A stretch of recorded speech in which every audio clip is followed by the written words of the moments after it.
Саламатсыңар балдар. Кутман күнүңөр менен.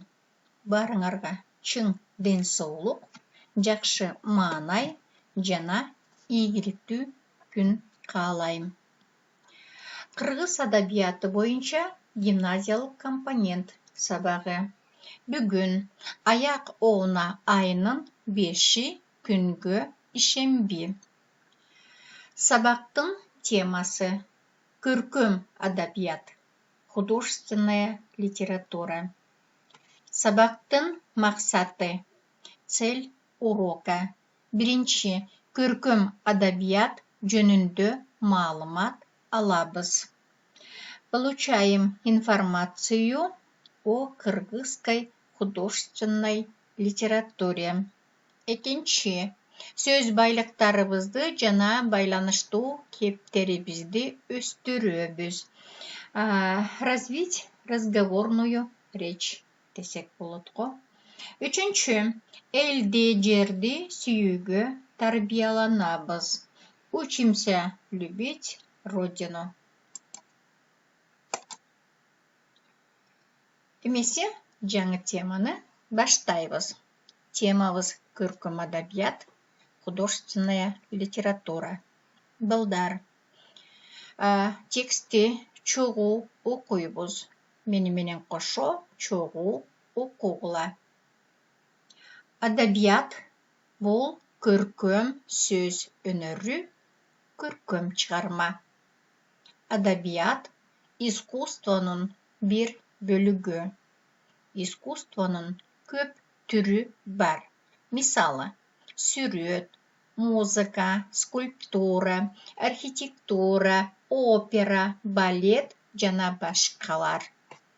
Адабияттын искусствонун башка түрлөрүнөн айырмасы бар балдар. Адабият ар кандай жаштагы жана ар кандай кесиптеги адамдардын баарына бирдей түшүнүктүү болот. Ал эми карап көрөлү. Опера боюнча айтсак, операны болсо бардыгы эле түшүнө бербейт.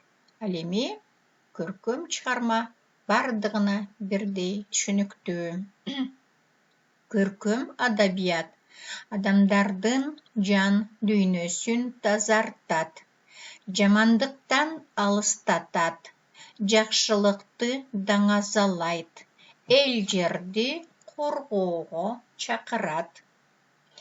Адам баласынын жашоосунда көркөм чыгарма оозеки да жазуу түрүндө да жаралып келген.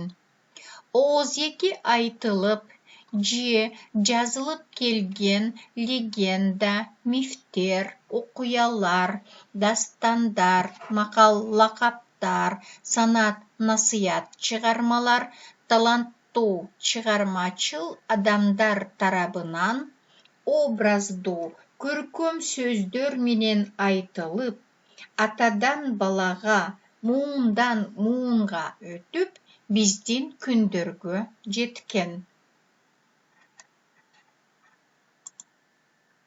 Адабиятты биз 4 бөлүккө бөлөбүз. Же болбосо адабиятты 4 жанрга деп айтсак да болот экен, 4 жанрга бөлүнөт экен.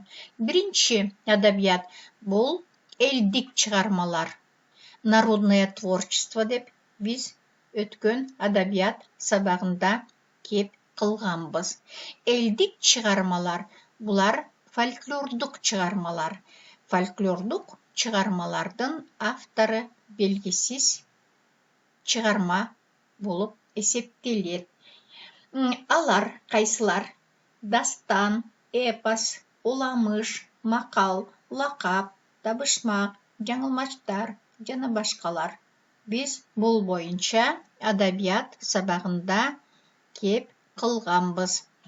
Менимче, силер үчүн түшүнүктүү болгон болуш керек. Экинчи, поэзия бөлүгү. Поэзия бөлүгүндө ырлар, поэмалар, ыр менен жазылган романдар бул поэзияга кирет экен. Поэзия жанрындағы адабият авторлар же болбосо кандай деп айтсак, поэзия жанрын жазгандарды биз акындар деп айтабыз. Үчүнчү, проза жанры. Проза жанры бул кара сөз түрүндө жазылган чыгармалар. Аны жазгандар, прозалык чыгармаларды жазгандарды биз жазуучулар деп айтабыз. Прозалык бөлүккө киргендер же жанрга киргендер булар аңгеме, повесть, романдарды биз прозага киргизет экенбиз. Төртүнчү, драматургия жанры. Драмалык чыгармалар булар. Драмалык чыгармалар булар сахнада иштеле турган же сахнада ойноло турган чыгармалар драмалык чыгармалар деп аталат экен. Драмалык чыгармаларды жараткан таланттар, алар драматургтар. Драмалык чыгармалардын түрлөрү бар: комедиялык жана трагедиялык. Эмесе, балдар, үйгө тапшырма. Бүгүнкү берилген текстти окуйбуз. Адабият дептерге, башкача айтканда, адабият боюнча конспект дептерге көчүрүп жазасыңар жана которосуңар. Бир нече жолу окугула, түшүнгүлө, аракет жакшылап, ойлонуп иштегиле.